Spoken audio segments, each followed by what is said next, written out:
en algunos capítulos o en algunos otros libros nosotros hemos visto que le dicen maestro, rabí, en The Chosen vemos que le dicen maestro, rabí, pero ¿cómo pasa de ser un maestro, un rabí, a ser proclamado como Mesías? Bien, entonces vamos a contestar esta pregunta durante el estudio. Quiero introducir este libro diciéndoles que fue escrito por Juan, el hijo de Zebedeo. Esto obviamente es una foto de Chosen, pero es importante aclarar qué Juan fue, porque por muchos siglos se creyó que era otro Juan. Era un Juan que vivía en Éfeso, docto de la ley, porque fue escrito en griego koiné, el idioma original fue el griego koiné. Sin embargo, después de varios análisis del libro, encontraron algunas perlas que significaba que sí fue escrito por Juan, el hijo de Zebedeo. Escrito en el año 85 a 95 después de Cristo, Juan ya había cumplido su misión de cuidar a María. ¿Se acuerdan que Jesús en la cruz le dijo, cuida a mi madre? Pues él ya había cumplido esa misión. Al parecer fue el último de los discípulos que muere y el único que muere de viejo. De resto todos mueren pasado por espadas, crucificados y demás. Escrito en Éfeso, en el momento en que Éfeso estaba atravesando un momento difícil, los cristianos estaban siendo expulsados de las sinagogas en ese momento. La literatura es narrativa y fue escrito en griego koiné, es decir, en griego antiguo. No es un evangelio sinóptico, y quiero hacer claridad en esto, no es sinóptico. Cuando usted va a Lucas, Mateo, Marcos, Lucas y Mateo, ustedes encuentran otro tipo de literatura. Ustedes encuentran un evangelio que narra desde el nacimiento de Jesús hasta su crucifixión, hace énfasis en algunas cosas, cuenta mucho, su escritura es mucho en parábolas, pero el libro de Juan no. El libro de Juan, ustedes no van a encontrar parábolas. El 90% de los datos que están en el libro de Juan no están en los otros evangelios. Es decir, que es un libro que complementa al otro. Al parecer, Juan tuvo la posibilidad de leer los escritos de los 3 anteriores y complementar algunos pasajes que son sumamente interesantes. El libro se divide en secciones y en encuentros. Lo que hoy encontramos como capítulos y versículos en su original fueron encuentros. Vamos a encontrar encuentros profundos de Jesús, como Jesús y Nicodemo, Jesús y la samaritana, Jesús y el paralítico, y algunos milagros. Juan llama a estos milagros señales. No se refiere tanto a la palabra milagro, porque lo que le interesa es mostrar la divinidad de Jesús a través de esas señales. Ok. En Juan encontramos el pasaje más increíble, más teológico de toda la Biblia, y es Juan 1:8, que si alguno recuerda dice, en el principio era el verbo era con Dios, el verbo era Dios. Es el pasaje más increíble de toda la Biblia. Se usa 90 veces la palabra pisteo, que significa creer, y se hace una diferenciación entre la fe, es decir, es una palabra específica para creer diferente a fe. Porque creer en hebreo significa creer, caminar y seguir. ¿Sí? Entonces tiene 3 acciones importantes esta palabra. El objetivo del libro es entender la finalidad cristiana y la columna medular de este libro son las afirmaciones o las 7 afirmaciones del ego eimi. ¿Cuáles son las 7 afirmaciones? Entonces en Juan encontramos 23 afirmaciones del ego eimi, que significa yo soy el Dios que es, que fue y que será. Estas 7 son, va a correrme para acá, estas 7 son, yo soy el pan de vida, yo soy la luz del mundo, yo soy la puerta, yo soy el buen pastor, la resurrección, yo soy el camino, la verdad y la vida, y yo soy la vid verdadera.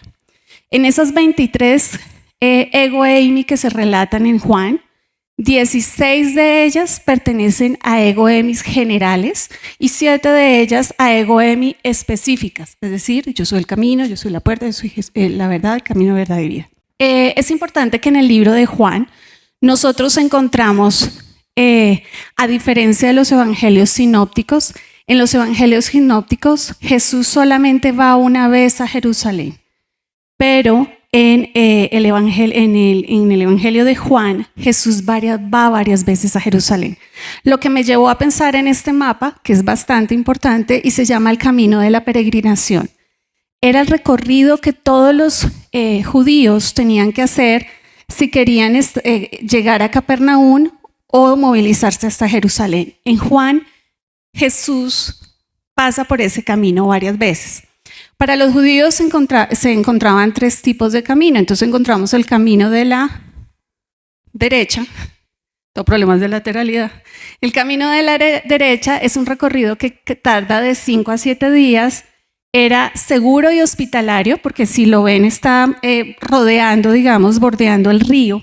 Entonces tenían comida fija, ¿cierto? Tenían agua segura. Entonces era un camino que duraba de 3 a 7 días. El que está a mano izquierda es la ruta más tomada porque estaba cerca al mar, ¿cierto? Este camino tardaba 12 días más o menos.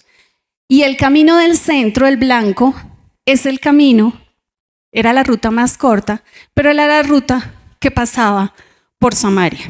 Acá voy a hacer un paréntesis y voy a explicar por qué no tomaban la ruta de Samaria, qué pasaba, por qué no se iban. Si solo tardaba 3 días, ¿por qué preferían dar vueltas de 5 a 7 días o de 12 días y no pasar por la ruta más corta? Bien. ¿Qué ocurrió? Pues después del reinado de Salomón, poco tiempo después del reinado de Salomón, Jerusalén se divide en Jerusalén del norte, Jerusalén del sur, Israel del norte, Israel del sur. Israel del norte su capitán era Samaria y la del sur su capitán era Jerusalén, Judá. En el año 722 después de Cristo, los asirios invaden Jerusalén o Judá o Samaria, Jerusalén del norte o Samaria, lo invaden y deportan a alguno de sus samaritanos y se mezclan, se da el mestizaje. Por ende, para los israelitas del sur, ese mestizaje pues está mal, ¿no? Están mezclados con pueblo impío. Adicional a esto, a ellos les da por hacer un templo en el monte Gerizim. Entonces empezó la controversia si ellos eran los que adoraban a Dios, los samaritanos, o los judíos del sur eran quienes adoraban a Dios en el templo que construyó el rey Salomón. Entonces allí se da la gran diferencia y era importante aclararla porque uno de los pasajes más espectaculares, a mi modo de ver en la Biblia, se da precisamente por esta controversia. Entonces se da un gran encuentro, uno de los encuentros que habla Juan, y es el encuentro de Jesús con la mujer samaritana. Es espectacular el encuentro porque Jesús rompe con todo lo que la historia había dicho, todo lo que por años los pueblos, la división de pueblos a nivel cultural fueron rechazados, fueron ignorados, ambos pueblos se dividieron y esto da origen al gran encuentro de Jesús con la mujer samaritana. ¿En dónde? En el pozo de Jacob. ¿Qué tiene este pozo de especial? Este pozo estaba ubicado en Samaria, justo por donde no podían pasar o donde no pasaban los israelitas, pero es un pozo bien especial porque es el único pozo que hasta el sol de hoy da agua, brota agua de todos los pozos que abrieron los patriarcas, hasta el sol de hoy es el único pozo que da agua. Al parecer está conectado con unas aguas profundas y subterráneas que hasta hoy dan agua.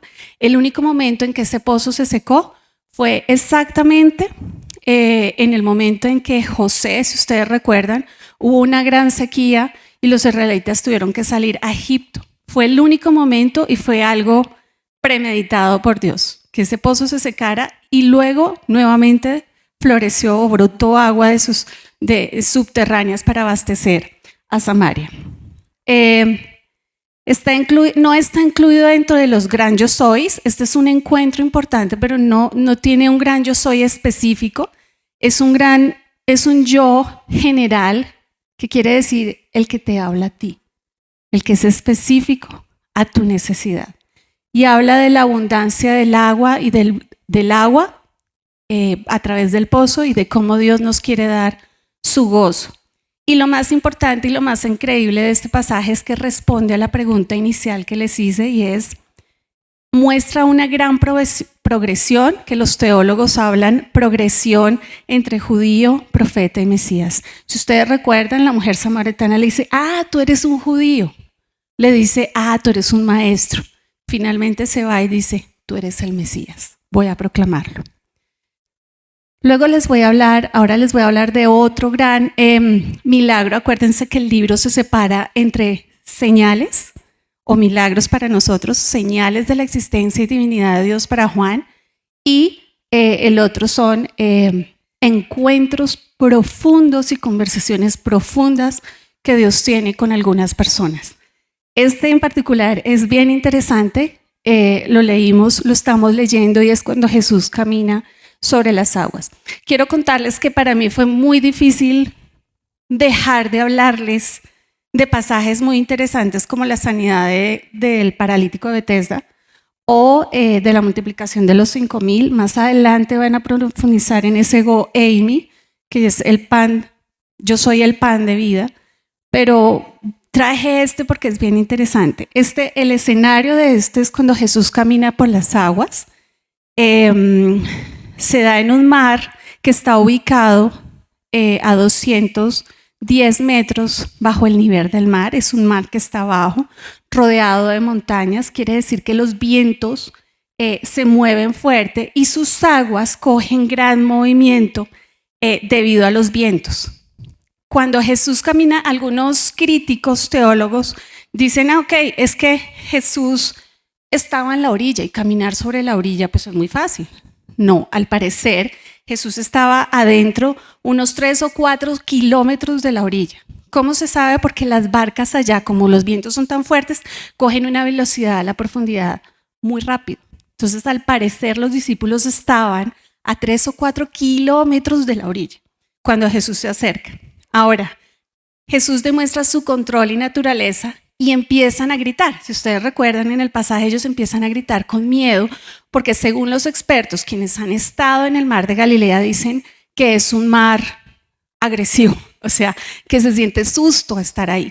Y en ese momento ellos empezaron a gritar todos sus temores más profundos. Y Jesús entonces se aparece con su ego eimi más general, pero más específico a la necesidad de cada uno.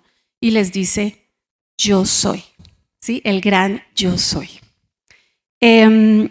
Entonces, respondiendo un poco a esa pregunta, ¿cómo se dieron esas progresiones? ¿Cómo Jesús pasa de ser un judío a ser el Mesías a través de los ego eimi que se narran en el libro de Juan? Para concluir, Jesús revela su identidad y su propósito divino. Cada yo soy demuestra cómo Jesús deja de ser para el pueblo de Israel, específicamente en este libro, deja de ser un judío más a ser realmente el Mesías. Y por último, esta progresión se va llevando hasta el capítulo 14 de Juan, cuando Dios muestra su gran paráclito o la venida del Espíritu Santo. Gracias a todos.